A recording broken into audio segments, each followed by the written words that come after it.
Oh, my Lanta. That tested me.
What's up, YouTube? Johnny on the spot here.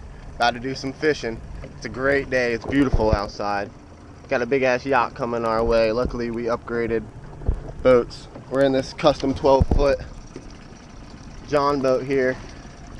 And we got this 9.8 Tohatsu 2013 on here.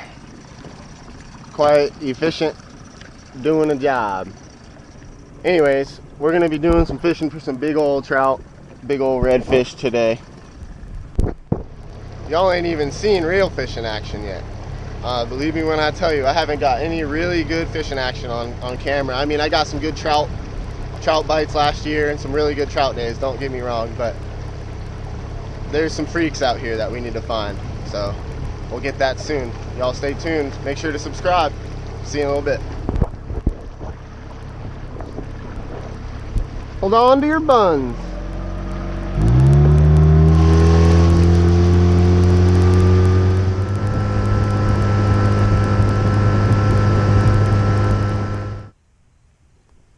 Alright, so I set up my drift. I'm throwing this 1/4 inch with a 1/4 ounce weedless hook, Berkeley gulp shrimp, new copper penny. I'm just going to drift with the wind across all of this flats, because everything from here to that island, even on the other side of that, is really good. So I'm just going to take my time, work this shrimp. See if I can't find a little school and capitalize. Maybe drop the anchor and stay on them.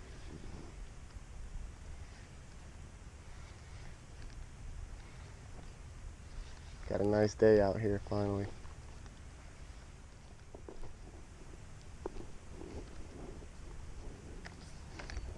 Oh man, that's a big ass fish.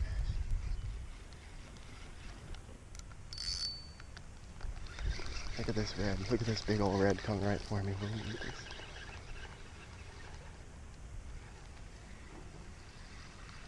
It's a gigantic red right there. We'll eat this thing. Can we get him to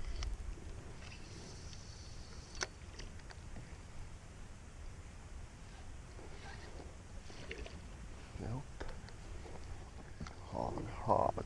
That's good signs though.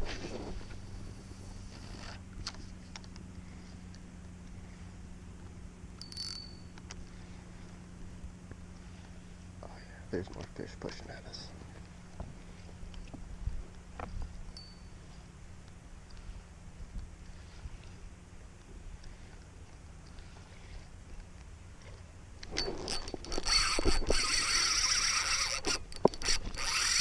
Got a big red on the DOA.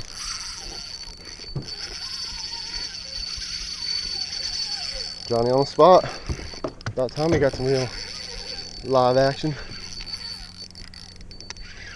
I must have been on a couple of those things, man.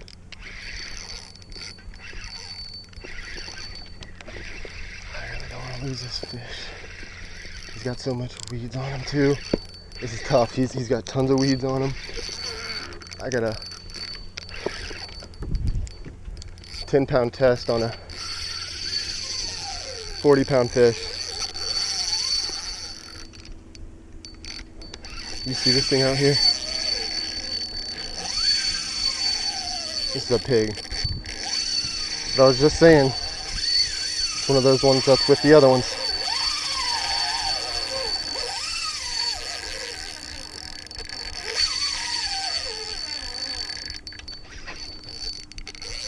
Oh my gosh, this is what I live for, baby. This is what I live for.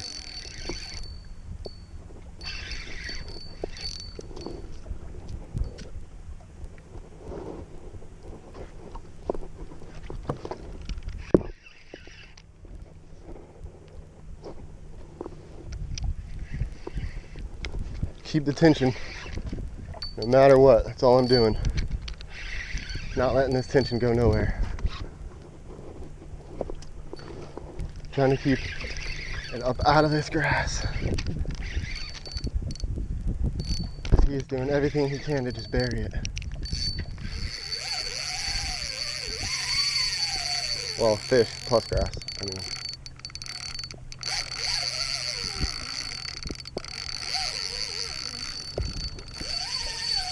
Jonny on the spot, just getting towed out here.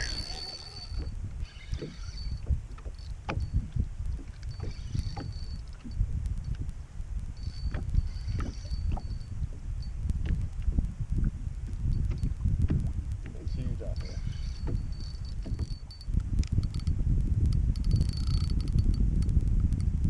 Woo!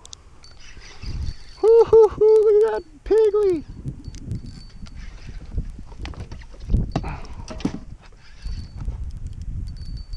Y'all see that pig?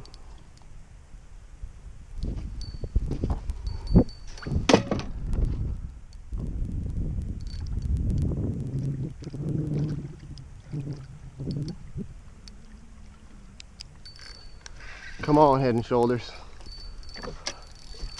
Come on, Head and Shoulders. I'll just put you in this net.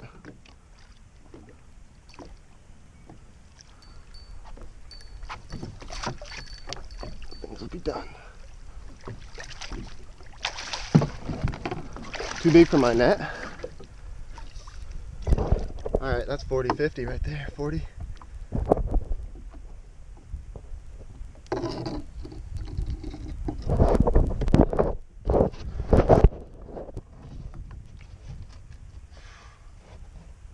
Big girl.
Let's go for a little walkie. Let's go for a little walkie walk. I just want to get some good pictures with you.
Thank you, God.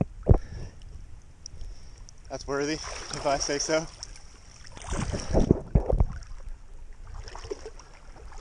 Now let's see if we can't find some mo.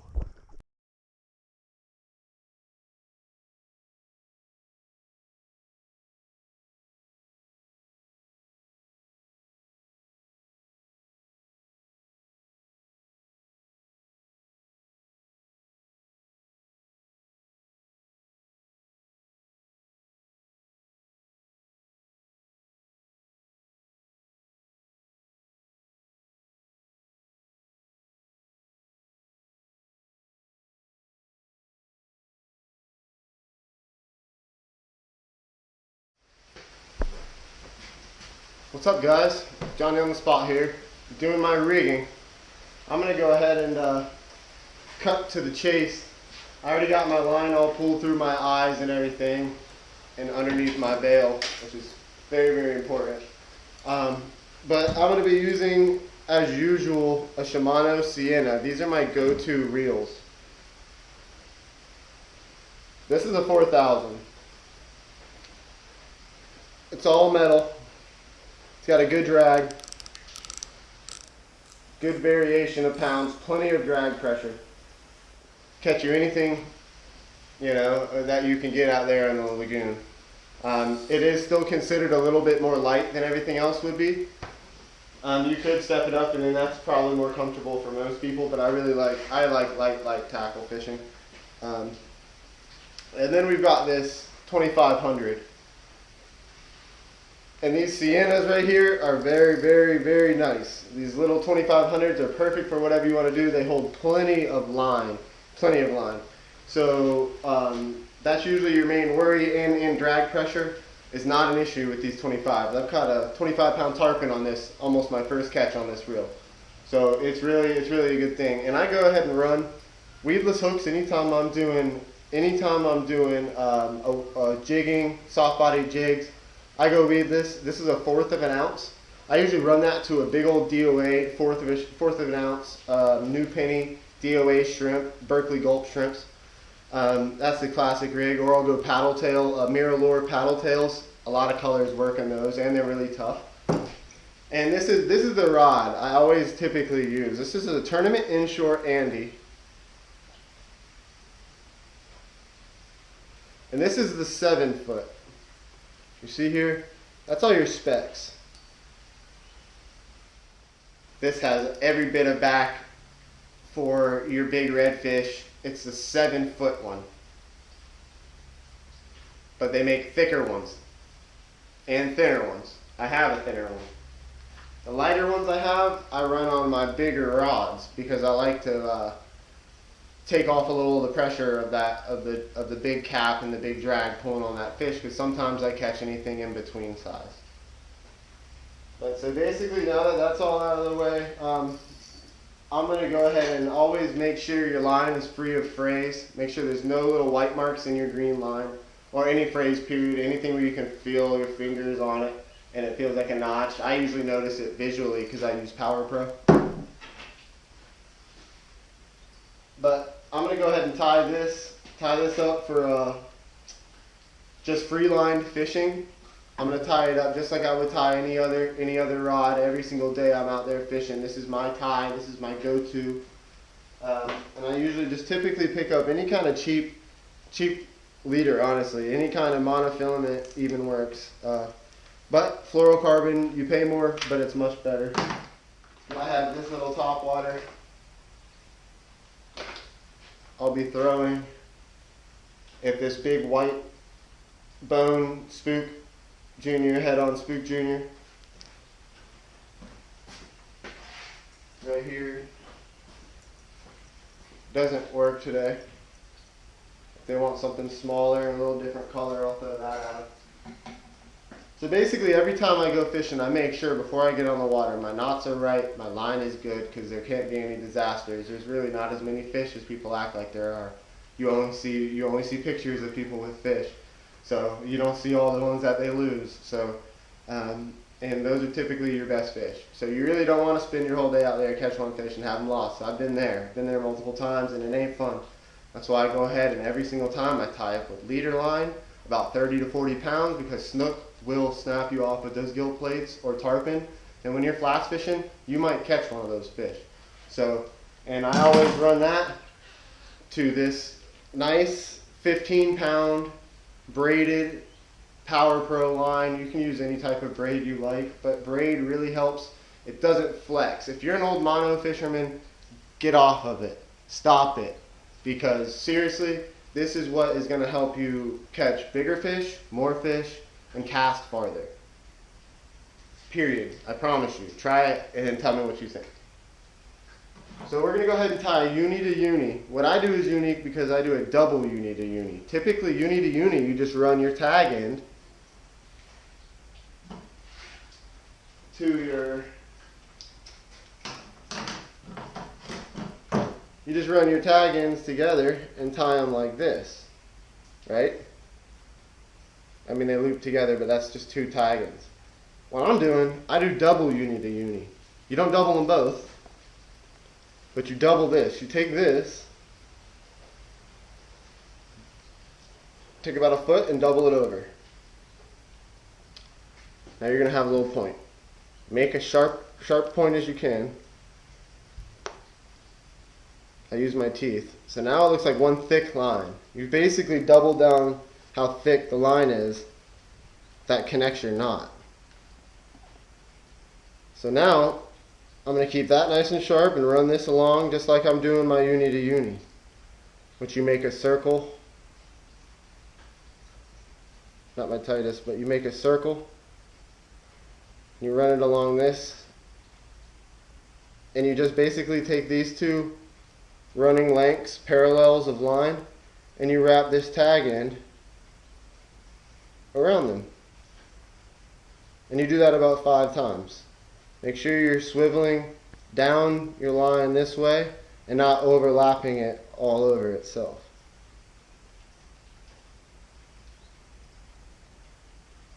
So that's a pretty damn useful knot. It doubles, like I said, it doubles the knot. Once you got 5, lick this thing and grab all your line, not your mono, but grab your 2 tag ends, since you don't just have one, and grab your actually 3 tag ends and pull them away from each other with equal force. Make sure you're pinching very hard on all the lines because they will slip. So pull away with equal force. And don't pull it down all the way. So you're in a good spot here. None of those rings are overlapping each other. They're all pretty much on the same track. So now you take your other knot. You're going to do the same thing. You don't have to double this end. It's thick enough. That's your leader line, you know. So you're going to make a loop with this one and do the same thing, but it's reverse of you. It goes the opposite way. And you do that 5 times, 6 times tops. You pull it tight, pull that tag in tight, pretty tight. And you see now you grab all of your lines at the same time. It's kind of hard. See that loop? You don't want that loop. You want them all to be tight. So find the one that isn't as taut, which is typically this short tag end. It wasn't. It was my long one. But they both got to be pulled tight. But everything comes together.